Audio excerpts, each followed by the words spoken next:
What's going on, y'all? It's Chuck Nunface here. Gonna do a video today based on a post that I put on Instagram a couple of days ago. So what I did is I had posted, I put down 15 knives, and I said in the post, go ahead and pick 3 in the comments and vote, and I'll tally up the votes, and we'll go ahead and I'll post the results and everything else. Well, I got such a big response from that post.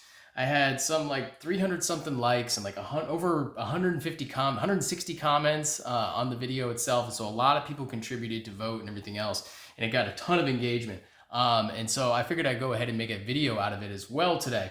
Now that being said, this is something I saw from a guy on Instagram already, Knives for Me, so I want to give him the credit for it, but a couple of other people have done it since then. So I want to go through, I tallied all the numbers and everything else, and I want to go through that list. So buckle up, it's going to be a bit of a long video, but we'll try to get through this as efficiently as possible. I do have my assistant, my son James is here with me today. James, say hi real quick. Hi. All right, he's going to be helping me out today with the video. So we're going to start with number 15, so the one that got the least number of votes, and it only got 6 votes, which I think is a crying shame. Because, I mean, when you get right down to it, this knife is kind of criminally underrated, and that is the Olamic Wayfarer 247. Now, perhaps it's the configuration didn't speak to everybody. You know, I never really meant it to be about the configuration of the particular knife that I had, just more like the knife in general. But I just think a lot of people didn't really, this one doesn't really resonate with a lot of people. Maybe it's just the configuration, like I say. But this one was number 15 on the list with only 6 votes. So, you know, real quick about this, these 247s, these are fantastic knives. These are one of my all-time favorite EDC knives. Olamic's come out with some new blade designs, such as this one right here, which is called the Suna. It's a high, super thin, hollow ground blade. First time they've done something like that. They've kind of gotten away from the M390 steels, which they were always doing, and they moved into more CTX, XHP, and S90V. And this one's a little unique because it has, who's that on there, James? Huggy Wuggy. Huggy Wuggy. So if you have kids of, you know, somewhere between the age of probably 4 to 7, 8 years old, you know who Huggy Wuggy is if they watch YouTube at all. So that was number 15 on the list with 6 votes, and that was the Olamic Wayfarer 247. Moving right along with the number 14, we're going to go with the Buck 110. So this was the one that came in number 14 with 7 votes. This is obviously my personal Buck 110. It says engraved with Dad. James, do you have one similar to this? Yes, it's a smaller one. That's right. You have the 112 Ranger in the same configuration with a 420 HC steel, the brass bolsters, and the ebony wood in there as well. So James has that one. We gave that to him. We gave that to you for Christmas? Yeah, we gave that to him for Christmas last year, I believe. So this is just an all-around classic. This knife is what, 75 years old, 80 years old? Not this particular knife, but this pattern from Buck. And so this has just really been a stalwart among folding knives. Obviously, I have the aftermarket bolt-on thumb stud right there. But that one came in at number 14 with 7 votes. All right. So now moving on to number 13, we are going to go, you like this one here, James? Yeah. Number 13 was the Endura. This particular Endura is ZDP 189. Spyderco has discontinued these, so they're not making it with that super high carbon ZDP 189 super steel. I really do like the British Racing Green FRN scales on this. When they decided that they were discontinuing this, there's still some in stock at some retailers, but they're pretty much moved over to K390 steel for all of their Enduras and Delicas and things like that for the super steel options. And so I figured it would be a good idea to go ahead and pick up this one right here. The Endura is just the Endura, the Delica, and I suppose now the Endela, but really the Endura and the Delica are just EDC stalwarts. Have been around forever, probably aren't going anywhere anytime soon. So that was once again number 13 with 9 votes. All right, so number 12, right, James? Yep. All right, so number 12, that was the Spyderco Paramilitary 3, the Para 3. You like this one, huh? This particular one is in Maximate steel. Green. It's got green TerraTough scales. It's got a Blurple kind of hardware right there, and then a Lynch Northwest fade anno clip. James likes this one quite a bit. So yeah, this Para 3, I had not had a Para 3 for quite some time. I recently acquired one several months ago. You know, just a knife that I dig. This one here, it got 11 votes. You know, I see a lot of people, they really love the Para 3, but I kind of figured this one would be a little bit higher on the list, but it turns out it only came in at number 11, or I'm sorry, strike that, number 12 with 11 votes. All right, moving on to number 11. Well, we have a tie at number 11. What? Yeah, okay, but we're right here. We're on number 11, so we have a tie for number 11. It is going to be, which ones did I have for number 11? Oh, yes. So I'm going to go ahead and get them both right now.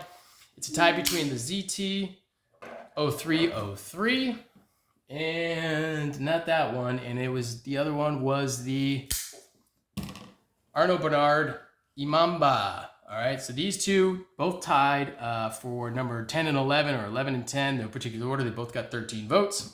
The Imamba is from Arnaud Bernard Knives, South African knife maker, uses RWL 34 steel.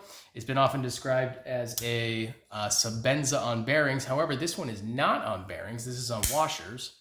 And I actually also have the same type of aftermarket thumb stud on this one as I have on the Buck 110. I'm going to do a full review on this knife, but just kind of word to the wise, words of caution, if you will. If you plan on getting it with washers, I would recommend a flipper. I may even go with bearings as opposed to just doing washers. It is pretty tough to kind of get out without some sort of assistance, and I'm just going to keep on flubbing it on camera, so I'm not going to bother. But it works really well with this aftermarket stud, so I may actually go ahead and see about maybe getting this drilled and something put in there permanently. And then this, of course, is the ZT0303. This is my personal one. This has been de-assisted by my good friend Satu Dave. He drilled the blade for a detent hole. And I mean, they're very easy to de-assist. However, the blades don't come with any sort of detent hole. So if you don't have that hole in there to keep the detent and the blade kind of married together and seated, you're going to have a lot of slop in the blade and it won't deploy very reliably. But, you know, as they are assisted opening only. But this one has been professionally de-assisted by my buddy Dave. So once again, we have the Imamba and the ZT0303 tying for number 11 and 10 with 13 votes each. Oh, you like that one? Well, that one we scored pretty high on the list, but we're not quite there yet. So moving on to number 9, we have a fairly new one in the collection for me, at least. This is the Medford Knives Mini Marauder. So this one is, I don't want to say it's the ultimate EDC from Medford because it is a chunky boy. Real thick profile on that one right there. But it is, you know, the smaller version of the Marauder knife. So the Marauder, the full size is you know, big, almost 4-inch blade. Or over 4-inch blade with 0.26, 0.2, and 0.19 and 0.187 and 0.187 scale. So it's really thick. Then they have the H, which is a combination of this type of scale and blade. This is basically just a downsized H. So that one is nice right there. This particular one is in 3V, and of course a Tanto profile blade. It does come with a standard drop point blade as well. I'm going to be doing a full review on this one as well at some point, but that's just kind of in the pipeline for right now. So once again, the Medford Mini Marauder comes in at number 9 with 15 total votes. All right, moving on. So we have with number 8, we have the Emerson knives. I only put one Emerson on that list. You could easily put this Emerson, you know, swap it out for any other Emerson, but this is the CQC8. This is one of my favorite patterns from Emerson. I've owned a whole bunch of them. I only own a couple now, but I do still have, obviously, the CQC8 from Emerson. I do have a Grace Precision aftermarket oversized, whatever you want to call that, thumb disc. That's the term I'm looking for. Emerson knives, you know, they have a real strong fan base. You kind of either love them or hate them. They're definitely known for really aggressive G10 texturing. And they'll always kind of stick with that 154 cm steel, blade steel.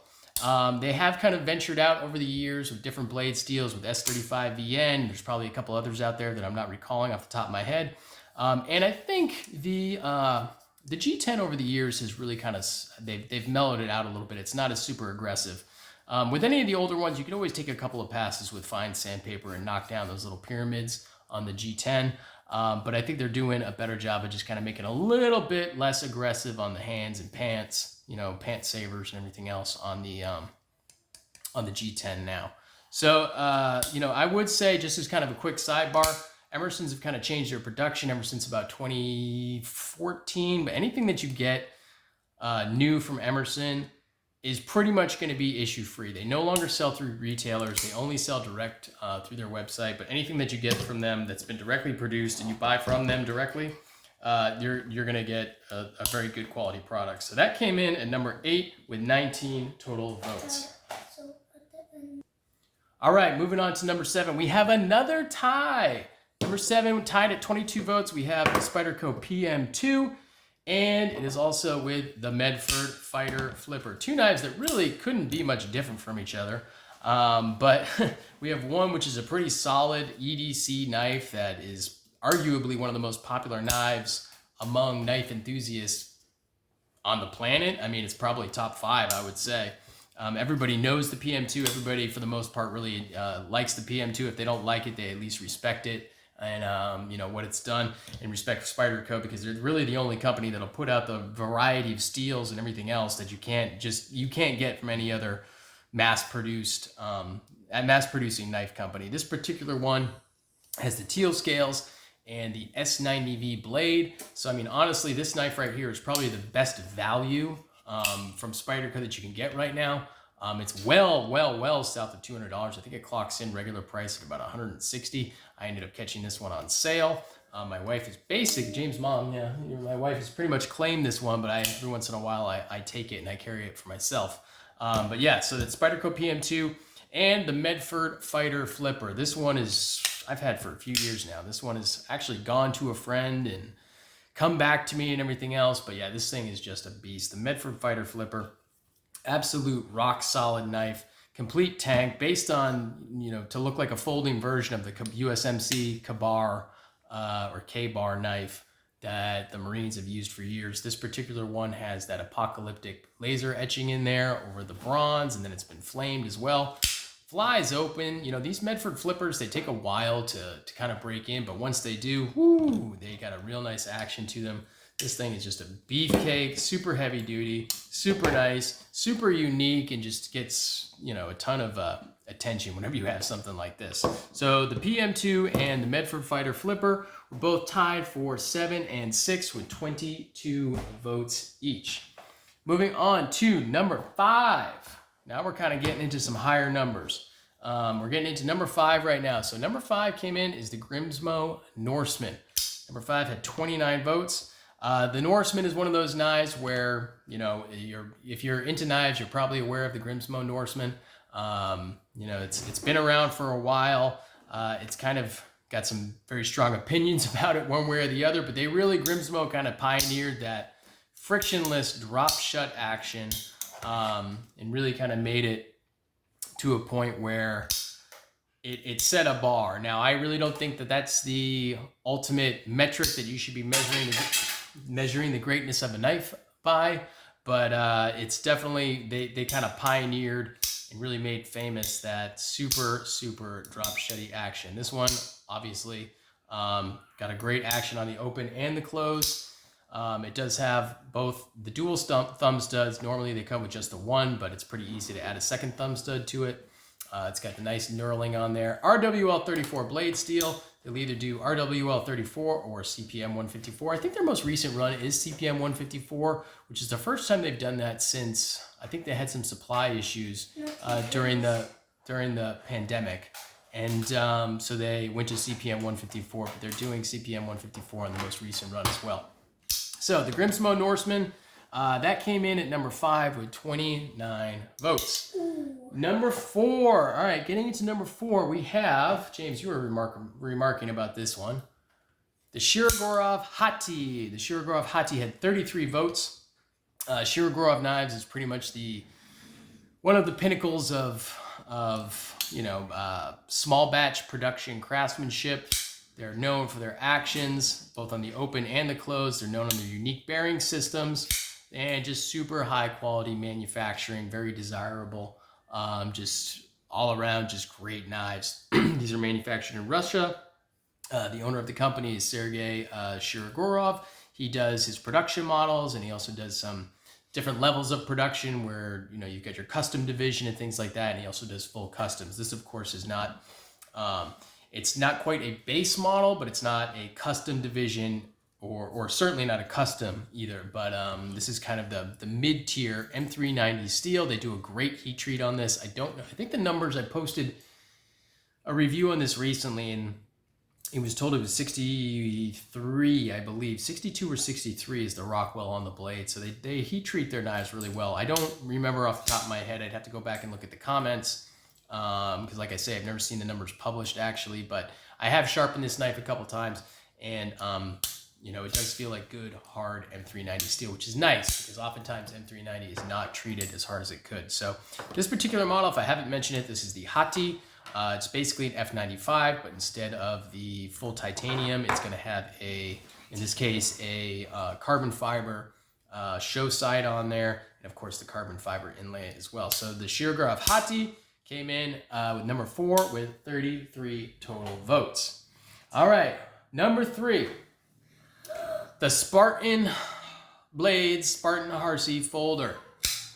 This one is, I've had for quite a while. I've had over the years, probably had 5 Spartan Folders, and this is the only one I have left. This particular one obviously is the Dia de los Muertos model with the sugar skulls on there on both sides. This one is an S45VN. This one started out its life with a stonewash blade, but I ended up getting a black blade for it.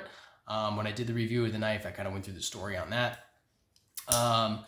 These knives are absolutely great. Total workhorses, really high quality. Kind of like the Medfords, where they don't have a super amazing action when you first get them. These are riding on phosphor bronze washers. They don't have the most amazing action when you get them, but geez, avoid all temptation to mess with the pivot. Just let them break in naturally. Play with them, fidget with them, use them. Man, they break in so nice. So every time I post this nice knife on Instagram, it always gets a lot of comments. Everybody likes this particular model. This one happens to be the Action Concepts exclusive, and they didn't have it with the black blade, but they actually offer it with a black blade now. Just as a sidebar, Action Concepts, I believe, is only available through eBay. They're just an eBay retailer, but that's the only place where you can get the sugar skull model of the Spartan RC folder. Spartan's just another one of those brands where they're always doing cool, unique designs and unique laser work. And as far as laser and anno work goes, they're probably some of the best in the business that I've seen on a production knife. So once again, small batch production, awesome stuff from Spartan Knives. Number 2, James, you like this one, don't you? This is number 2 with 41 votes. Number 2 and number 1, they're neck and neck for a long time. But yeah, number 2 is the Mighty Strider SMF. This happens to be the first Avenger model, the Captain America. This was a PVK Vegas. PVK Vegas? I can't remember if the exclusive was. Essentially what happened is... What's that? It's the retailer. I can't remember exactly the retailer off the top of my head. I think it was PVK Vegas, but I'm not 100% sure on that. In any case, a friend of mine ended up several years ago when they released these. They were new old stock, and he ended up getting 2, and he got me one at cost. And so that was awesome. And I've kept this, and I've had this since before, James, before you were born. I've had this one. And this one he has claimed. He's 100% getting this. It's never getting sold. I have actually made some changes to it though. It did originally have like a stone wash or almost orange peel lock side. And it was actually a black 20CV blade, but now it's a Tiger Stripe S35 VM blade and a flamed lock side. And of course I have the Grace Precision LBS in there. So yeah, something I learned about the little experiment that I did with that Instagram post is some people kind of hate on Strider, but a lot of people tend to like him, and that was number 2 with 41 votes, and it came real close to getting number 1. So now, drum roll please, number 1, the Koenig Arius. That came in number 1. So 45 votes. That's right, James. 45 votes. Koenig Arius came in number 1. Now the Arius has been around for 6-7 years now, something like that. Maybe only 5-6 years, something like that. But it's been around for a while. It's gone through a few iterations. This is Gen 4. They've made a few changes on it. They now come with M390. Well, they come with different steels, but essentially M390 or 20 CV is what you're usually getting an M390 analog. This one happens to be M390, as you can see right there. They heat treat their M390 really well. I believe it's 62 or 63 HRC. Yeah. I mean, these are the ones that, you know, you've got your Grimsmo Norseman, which is 100% free fall. Now you can adjust the pivot and you can kind of slow it down a little bit, but the Arius is just, it's absolutely drop shut, but also hydraulic. You know, it's a little bit more controlled. This is a USA made knife, of course, Canada, and then it's also often compared to Shirogorov, which of course is Russian. But yeah, Koenig Arius. One thing I learned definitely is that people, these have been around for a while, but people still really like the Koenig Arius and they really gravitate towards it. And so yeah, it got the #1 spot. I can't say I was super surprised about getting the #1 spot, but yeah, it definitely did, with 45 total votes. So I do have to say it was a very interesting thing that I did on Instagram. I was pretty excited with the amount of engagement that I had on it. A lot of people were just kind of commenting, and I'm still getting comments days later on the, you know, what people are saying their favorite knives were and what they would pick out of their top 3. A couple of other guys that I know on Instagram have started doing it as well. And so I'm never going to be able to fit all these in the frame, but I'll go ahead and just kind of stack them up anyway, and get them on the mat again. There's so many. There's so many. Well, there's 15. But yeah, it was really kind of cool seeing, you know, everybody's response. They thought of everything. Oops, that's too far out. All right. Sorry you're not still watching, but if you are, you know, can certainly appreciate it. If you're still watching right now. But yeah, this is what we got, 1 through 15. It was a really cool post. It was a cool kind of experiment that I did. What's up, James? Have a good night. Ciao. Yeah, we're going to go ahead and sign off. If you haven't done so already, go ahead and click that button in the side and subscribe to the channel if you want to see more content. You know, go ahead and like the video, and we'll get this type of stuff and get these videos out in front of more people. If you don't follow me on Instagram, go ahead and give me a follow at Chuck_Nunface. And that is going to do it for... Have a good night. Ciao. Ciao. All right, y'all take care. Peace.